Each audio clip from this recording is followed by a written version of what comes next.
following through. Surely you'll have to lift off. Yep, feathering the throttle, then back on it through the tyres. Now, just 2 corners left. Can it beat the MC12? Can it beat what is basically an Enzo in drag? Coming up to Gambon, lap record is in sight. Tail kicking out. Cross the line. Right, it's got the Maserati MC12 to beat 118.9. It's done it! 118.9!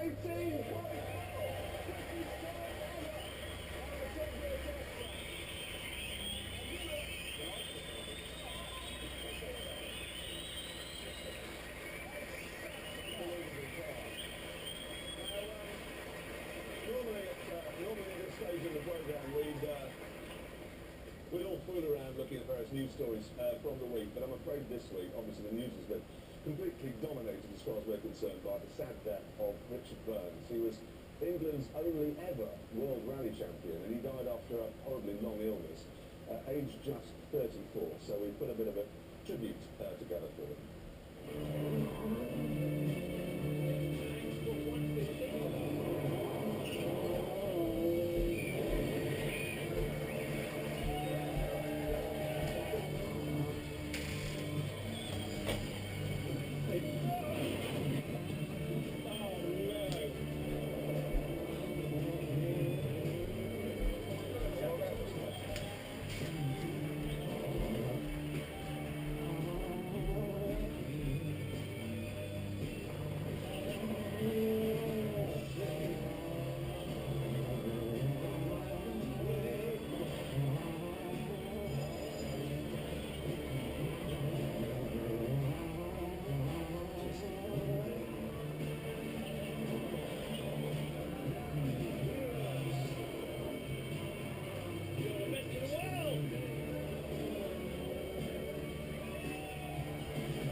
It really was just a brilliant rider. Well, you know, you say that, but, you know, I used to live quite close to Richard, and he'd often pop round, and I've got these Sega Rally machine games at home, okay, and he'd spend hours on them with my son, who was 7 at the time, and he could never beat my son. He was always like, I'm not playing again, I'm going to play again, and then he'd come up at the end of the evening and go, well, you know, I'll let him go. It was just such an outstanding listen. Sadly, we've got to move on now. Yeah, if you go through the small ads in the back of car magazines, you'll find a stuff full of ads for supercars, which cost less than, what, 2-year-old Mondeo. Now, this sounds incredibly tempting, but what are cars like this going to be like to live with? So to find out, we were each given £10,000 and told to go out and buy a supercar that's mid-engine and Italian. Yes, and then we were told to take whatever we bought to Bristol, where we would be set a series of challenges. I think you can probably see where this is going. Here's what happened. I was the first to arrive. I just bought a Ferrari for 10 grand. It's a 1979 308 GT4. It's yellow, it's got an engine in the middle, it's got everything. Right. Wait for the others. See what they've got. Jeremy was next to roll up. It's a Maserati. Marat. Yep. Right. Possibly the prettiest supercar ever made. £7,000. About 3 grand less than me. And you bought I bought a Ferrari. No, you haven't. It is a Ferrari. It just isn't a Ferrari. What Richard had bought was never originally called a Ferrari. It was so slow and wet, it was actually called a Dino. There's no point going, I bought this at George. It's from Asda. You've got a George car. It's a spare wheel. Hang on, is this a V36? Yeah. But it's brilliant. Engine in this. Honestly, the guy I bought it from just spent £10,000 rebuilding that engine. Sold the whole car for 7. Shows how much the rest of it's worth. So watch the headlamps. They work brilliantly. Ready? There you go, the headlights are on. Good, you can see they're on if you get down here. Oh, there they are, look, can you see them? Yeah.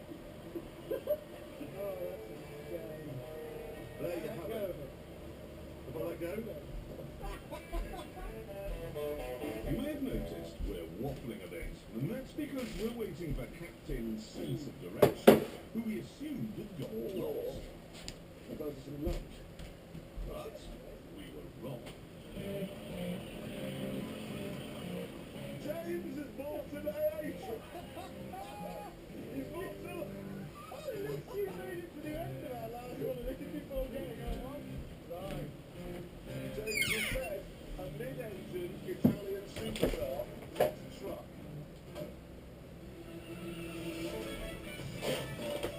Tonight, which is faster, a Renault or a bicycle? Alan McCarthy sets sail on our track. How much supercar do you get for £10,000?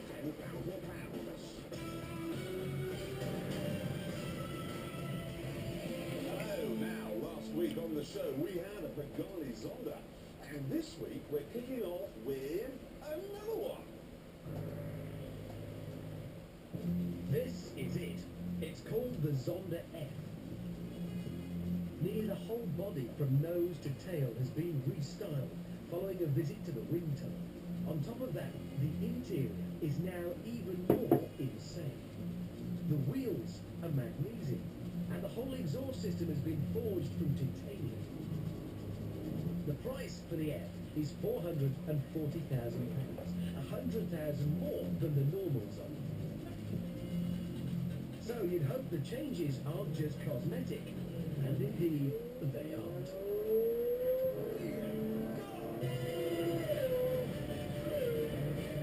The power has gone up from 555 brake horsepower to 602. So it's 2 Porsche Caymans in a car that weighs less than 1 Porsche Cayman. 0 to 60, 3.6 seconds. Top speed, 250 miles an hour, more. But the F isn't merely about extra grunt. God really is in the details. The brakes are carbon ceramic. Even the carbon fibre in the structure of the car that you can't see, they've changed the weave to make it lighter and stronger. It's such a bizarre mixture of power and precision. If surgeons use chainsaws, this is what they have. Put it all together and the experience is shattering.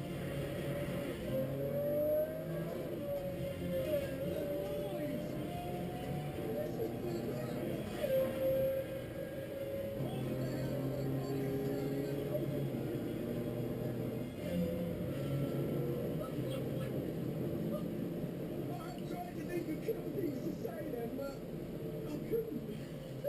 It's just... I'm going to do that again.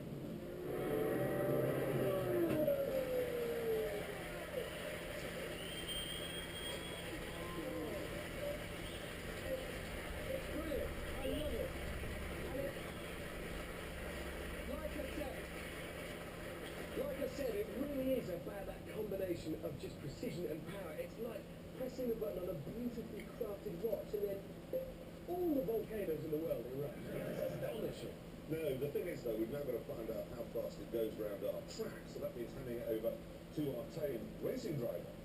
Some say that his tears are effusive, and when he caught fire, he burned for 1,000 days. All we know is he's called the Stick. And he's off. Oh, I should say this car has a very real chance of being the fastest car ever round our track. That means beating the Maserati MC12, which has 21 more horsepower. First corner, no drama here. Gently stoking up that massive Mercedes V12. Stick, of course, not listening to the engine. He's enjoying a spot at Purcell there. Nice arrangement. Chicago, carry the pace in, metering out the power, using all the track on his way down to Hammerhead.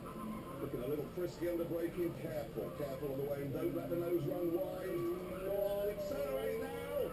Tail steps out a bit, but he's on top of that in an instant.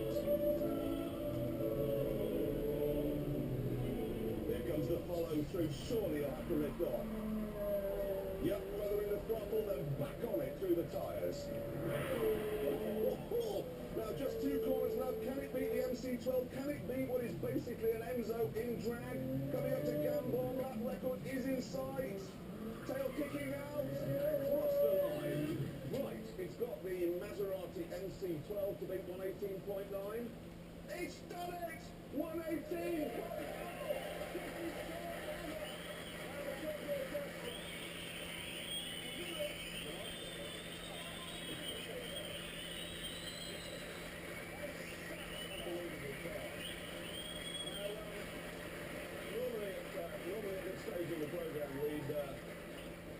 We'd all fool around looking at various news stories from the week, but I'm afraid this week, obviously the news has been completely dominated as far as we're concerned by the sad death of Richard Burns. He was England's only ever World Rally Champion, and he died after a horribly long illness, aged just 34, so we put a bit of a tribute together for him.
It really was just a brilliant run.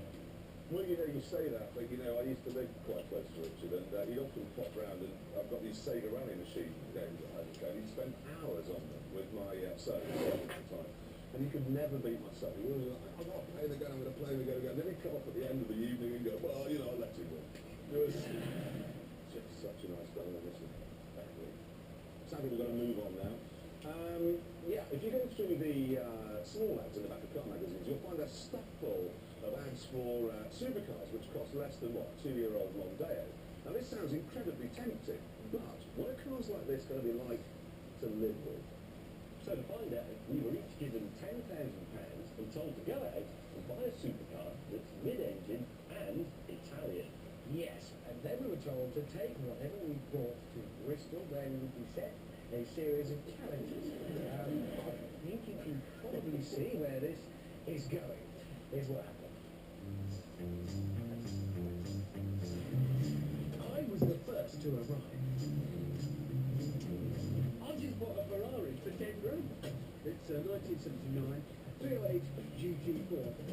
It's yellow, it's got an engine in the middle, it's got everything. Right. Wait for the others. See what they've got. Jeremy was next to roll up. It's a Maserati. Maserati. Marat. Yep. Right. Possibly the prettiest supercar ever made. Pretty silly. £7,000. About 3 grand less than me. And you bought A Ferrari. No, you haven't. It is a Ferrari. It just isn't a Ferrari. What Richard had bought was never originally called a Ferrari. It was so slow and wet, it was actually called a Dino. There's no point going, I bought this at George. It's from Asda. You've got a George car. It's a spare wheel. Hang on, is this a V6, isn't it? Yeah. Yeah. But it's brilliant. Engine in this. Honestly, the guy I bought it from just spent £10,000 rebuilding that engine. Sold the whole car for 7. Shows how much the rest of it's worth. So what? The headlamps. They work brilliantly. Ready? There you go. The headlights are on. No, you can see they're on if you get down here. Oh, there they are. Look, can you see them? Yeah. Oh, that's a shame. There you have it.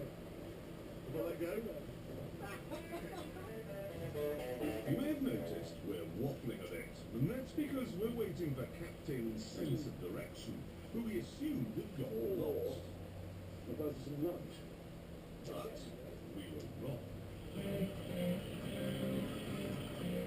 James is born today!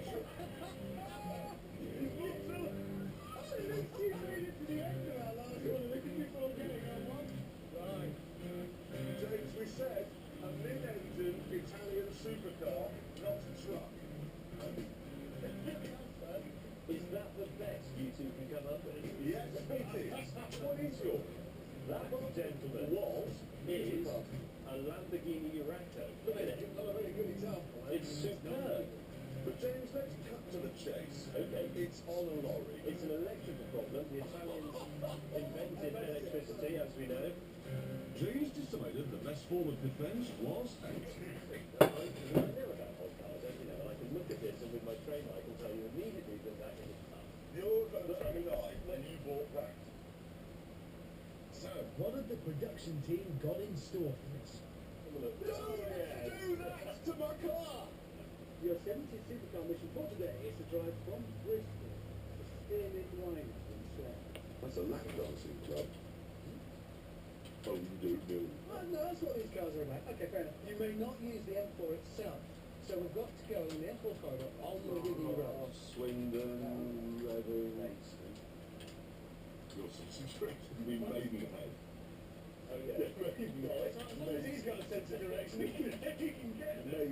As usual, points would be lost for unforeseen stoppages, and naturally there would be a series of challenges along the way.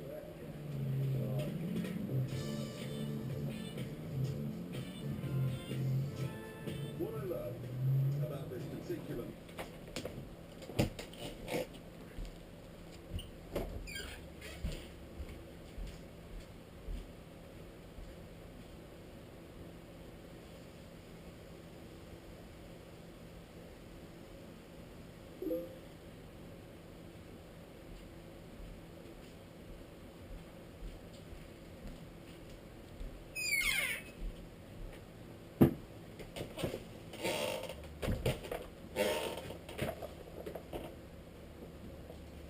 he said it is VSS. One of the later ones, very rare. They only made 652 of them. Now this is kind of heavy A-road traffic through town, stop, start, stop. I'd expect it to overheat it, frankly, and nothing. Water temperature, oil pressure, James has got his alternator going here. He had. Sort of. Right, the battery is discharging, the oil temperature is very high, the oil pressure is very low, the engine temperature is off the end of the scale, I'm running out of petrol, but the clock is correct.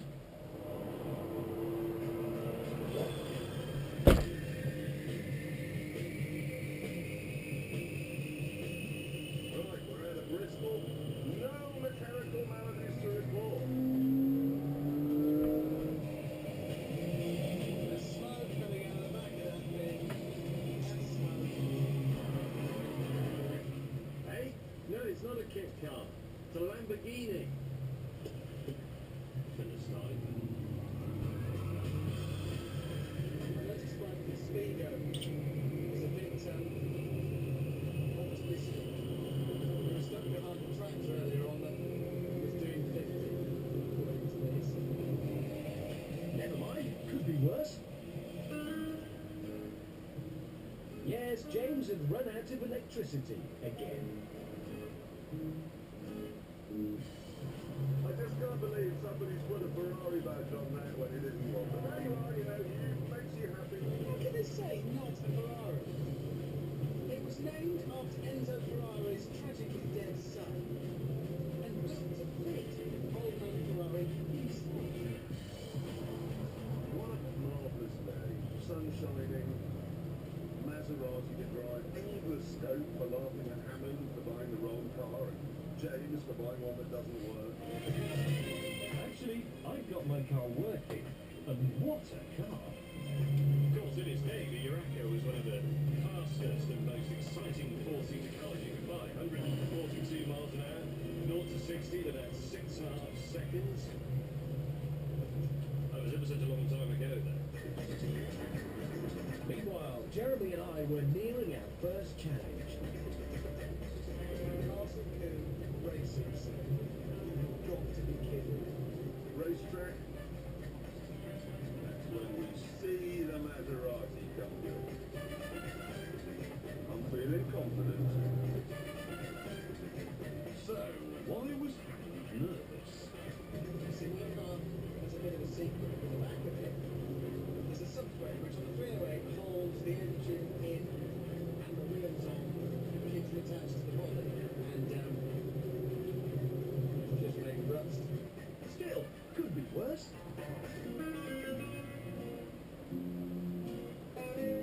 Yes, James had broken down again.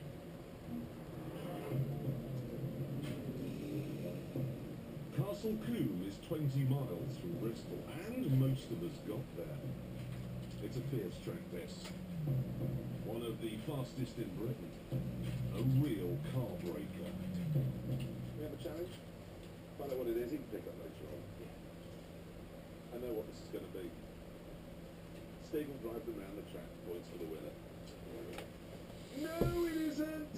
It's your supercars were built in the 70s. How super are they today? To find out, the Stig's going to set a lap time in a Vauxhall Astra diesel. You will then attempt to beat his time in your cars. You lose points for every second over the Stig's time and gain points for every second under it.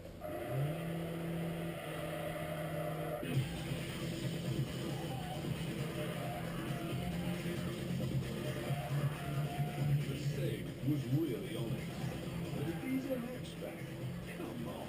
They've got a Lamborghini, a Maserati, And a Ferrari. I can see that easily going to be able to beat.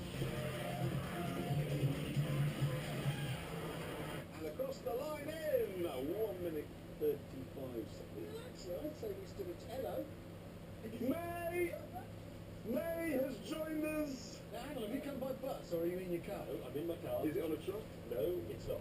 It's fine. Did it break down on the way here? No, I just had to stop and put it up with electricity. Given that James's car was actually running, we decided to make hay and send it out first. 3, 2, 1, go!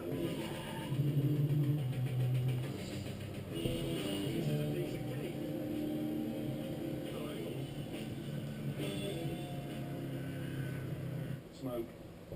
Oh my God! I got so excited I wet myself.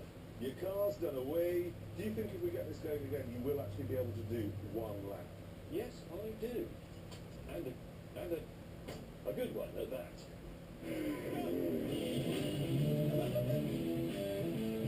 It's a right-hander. I'm turning into the apex, snatching first.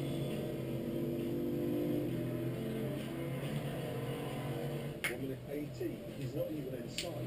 He's going to make it.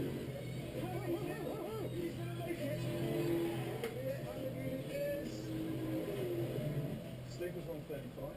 Yeah. 1, 58. Next, it was my Ferrari. So far, the most reliable car of the day. Oh, the mirror's just come off. 2, 1, go! And with 255 horsepower, it was also the most powerful. Indicated 100 miles an hour. Probably about 50. He's very competitive. He is very competitive. He's taking it very seriously. Hammond gave his all, but he was still slower than the Stig. How long before Hammond blames a misfire? 1 minute 43 seconds. The problem is it rolls, so I thought I'd have to make up time on the straights. Yeah, the engine sounded And pretty then good. it developed a misfire.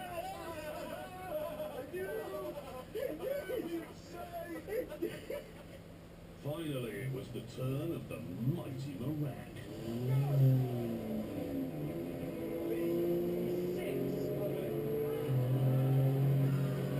It may only be a V6, but remember, this is the SS version with 220 horsepower. 4,000 RPM! And that's all the rebuilt engine has to give. Nicely balanced, though. That car is Joe. Come on! Come on,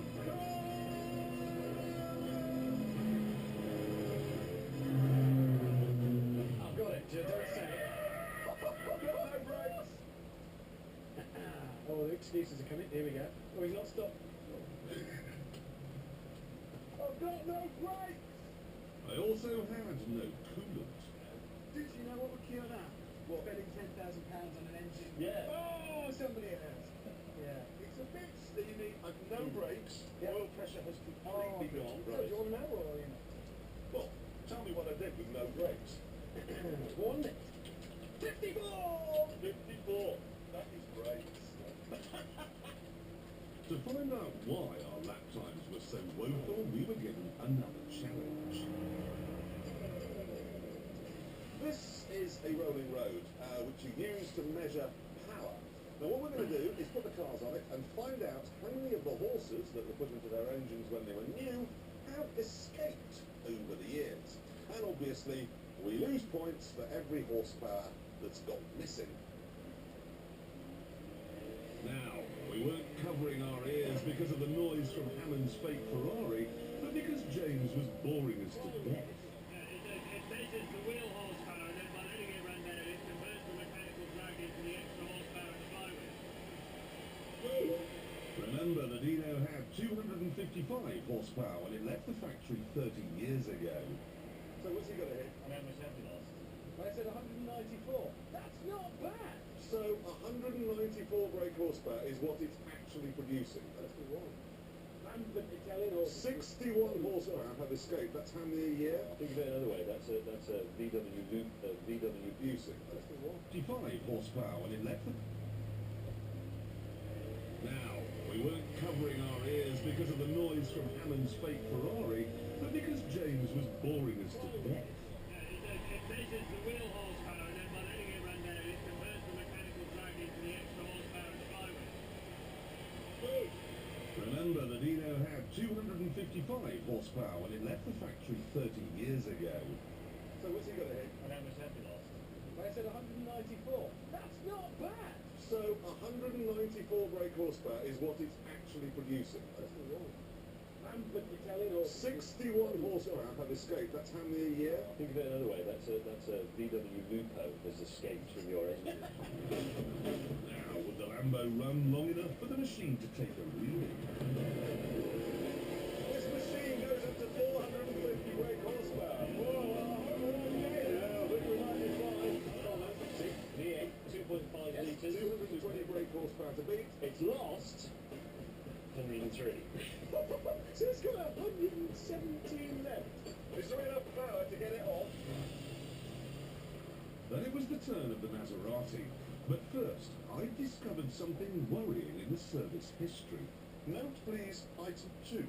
Badge. How's that? Oh! 38 pounds for an SS badge. I bought a car that's got a 38 quid badge on it. There was some good news though, because it turned out I only had an auto in rack. It meant I only had to reach 190 horsepower, not 220. Here we go.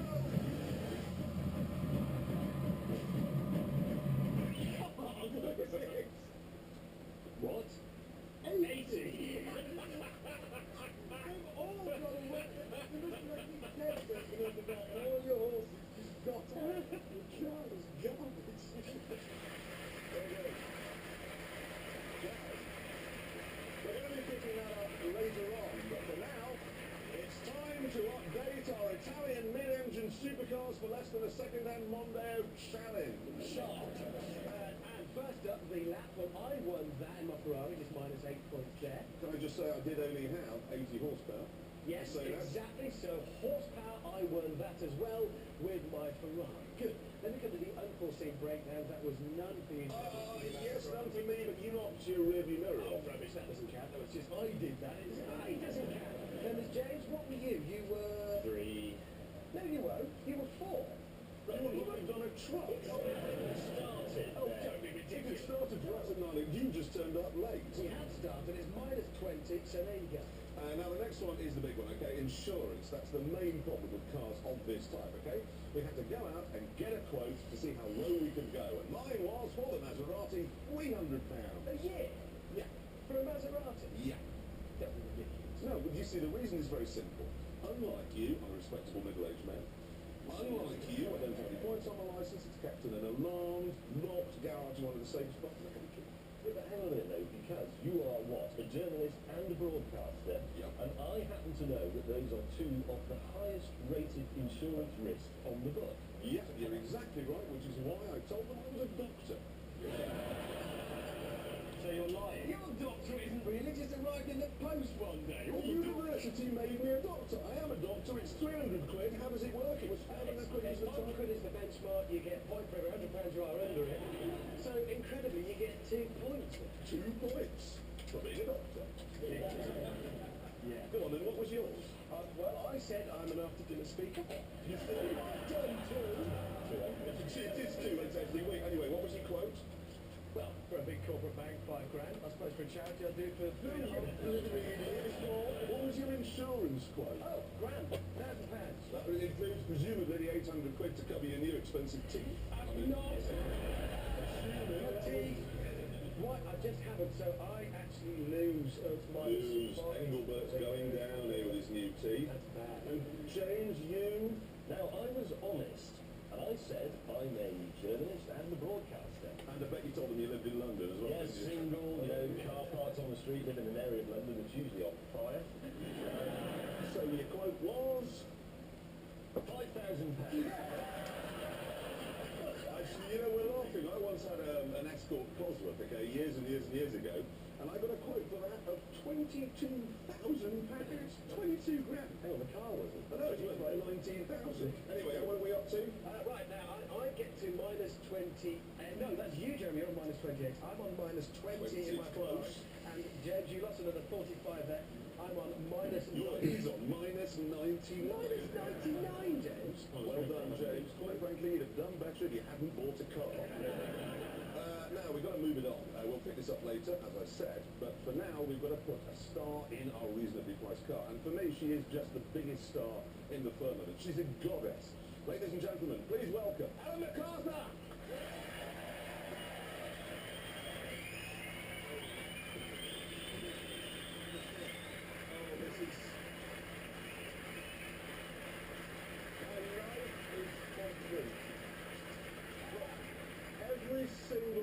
Every week since this new type of Top Gear started, every week I've said we've got Ellen MacArthur on this week, and every week now we haven't. We're always on a boat. I mean, even this week, where have you been? I just got back from the world. About a week ago. You've got the world record now, fastest person ever to sail around the world. And obviously we've all seen those things on TV, and we've all read the books, or I've read them just... The thing is I want to talk about the Southern Oceans, okay? How big are they? They're endless, I think we would say, because they go round and round the bottom of the earth. The wind does. The wind, the weather, the waves, everything. Because in the northern hemisphere where we are, there's landmass. Yeah. And the storms are stopped by the landmass. But in the Southern Ocean, there's nothing to stop the storms, but it's roll round and round, so the waves get bigger and bigger and bigger. It's incredible. So how big? I think from the bottom of the ocean, Well, that's what, no, it's like 30, 60 feet. 60 feet, yeah, I'd say 60 feet. And they're very, very long, so they're big. It's like going down mountains, but quite kind of rolling mountains. And suddenly you'll get really steep on the mountains to watch out for. Because you just You just go down. nosedive straight in. Which in the daytime is not too bad, because obviously you can see where you're going, but at night time, okay. And the sea, of course, is constantly changing. There's no sense of rhythm, is there? There's no sense of, like, I'm used to this. Because any minute now you could have a really huge wave. Yeah, there are definitely fleet waves, and you do feel those when you hear them from the force that they hit the boat. But also, with a multi-hull, it's harder. Being Fuse boat I took around the world has 3 hulls.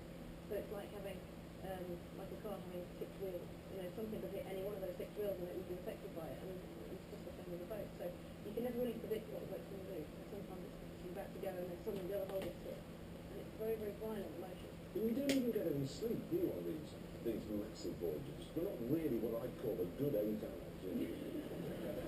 Obviously not. No. Quite a long way from that. The sleep is the single hardest thing you have to do with that. Harder than a wave, harder than fixing things, harder than everything. It's is just to sleep, because sleep deprivation is torture. And when you really can't sleep because your life's in danger because you sleep, you really suffer, and you really have it down. Well, how long would you sleep for then, in an average day? Depends. Down there, anyway, in some The nations. period during 3 days where I don't think I slept for more than 20 minutes. That was It is, it's horrendous. God, isn't it? It's just over 24. I mean, I know, because most 24-year-olds, 29 anyways, most 29-year-olds are in bed till lunchtime. Going clubbing. Have you ever got to a position when you thought, I really want to give up, actually, this is just too much like hard work? No. Never been in that position. No, not at sea. At sea, you know absolutely why you're out there. You just have to do your absolute best until that finish line. And you have to pace yourself, you have to see how long do I have to keep this up for. And the one thing that's for sure is when you finish, you'll be absolutely exhausted. Well, you bet. I mean, the lovely one I know you're always saying is about how people sustain you by sending you emails, into the ship. But they do, don't they? They really do, yeah. My favourite one, I'll just share it with you, okay, was one of the emails we picked out, which is, Dear Ellen, this was from some bloke in England. You're such a gutsy girl that I felt I should be doing something with my life. So I went into the shed, fixed the lawnmower and mowed the lawn for the first time in 2 years. So you had a profound effect on him, whoever he was. Oh, yeah. Because, I've tried sailing, obviously, and, yeah, I have.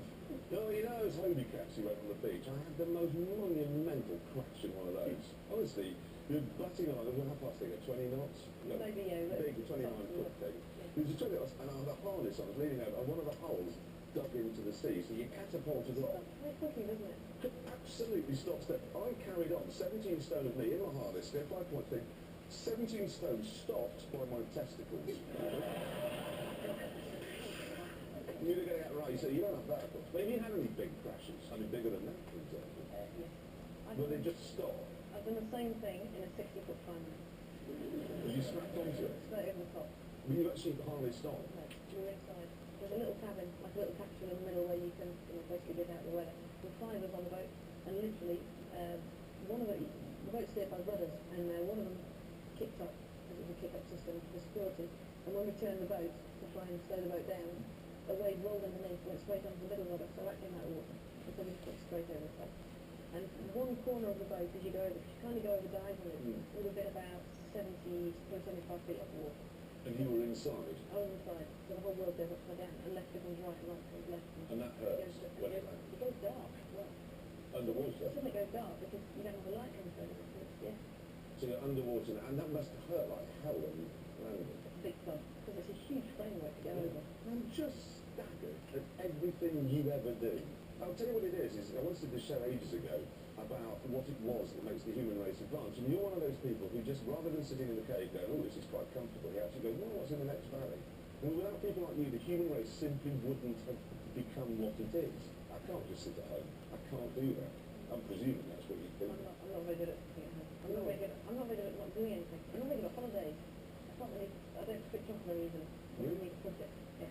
You see, I'm brilliant at that. I am the world champion of watching television. I'd still be sitting in a cave going, it's all right, this. For you having said, no, I'm going to go and discover South America. And that's why, we should all be grateful to people like you, because we would still be eating deer and wearing fur. So, anyway, I want to see how you did on your lap, obviously. How was it out there? First one out, I think I could have done better.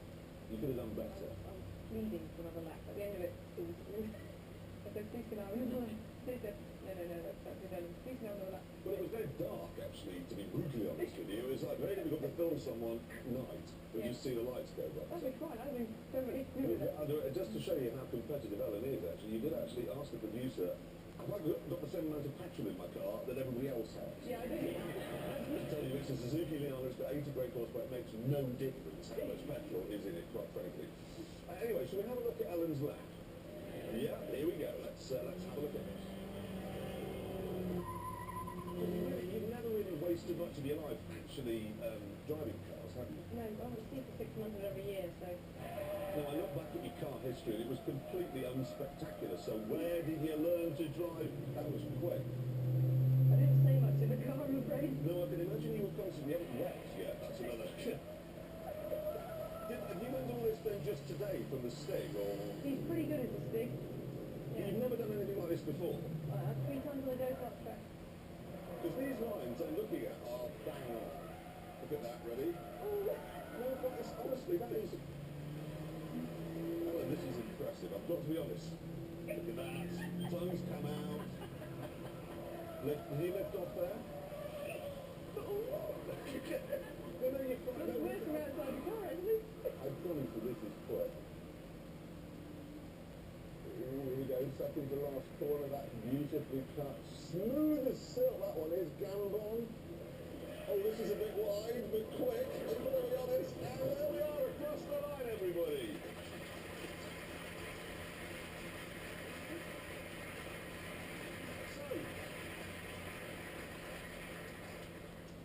So when do you reckon then? Well, the question is, do I have to put it on there because I'm smaller? Do you have to put it on there because you're taller? Oh, trust me, I have to put it on now. After a lap like that, you're knocked down with... We'd still be sitting here waiting for Wogan. Here he comes. No, you're tall enough not to be able to reach it. I've no idea. I really don't. All I know is I would like another go, so... This is a much bigger challenge than anything you've ever done before. I appreciate that. Pretty nervous out there. You were there? This morning I was nervous, yeah. Of course you were. There's 250 million people watching. There's nobody watching out at sea. You did it in 1 minute, 46.7.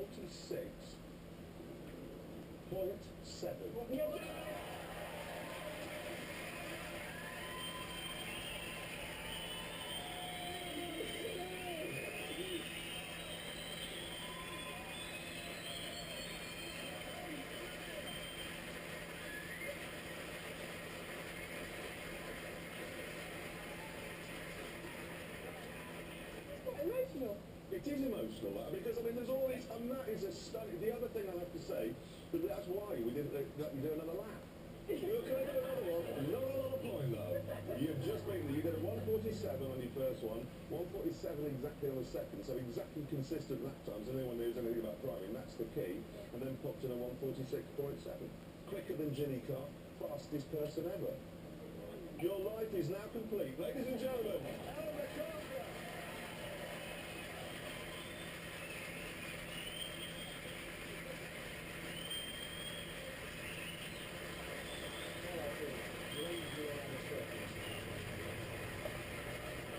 Anyway, it's time for a rare dose of the real world, because I've been driving the sort of car that people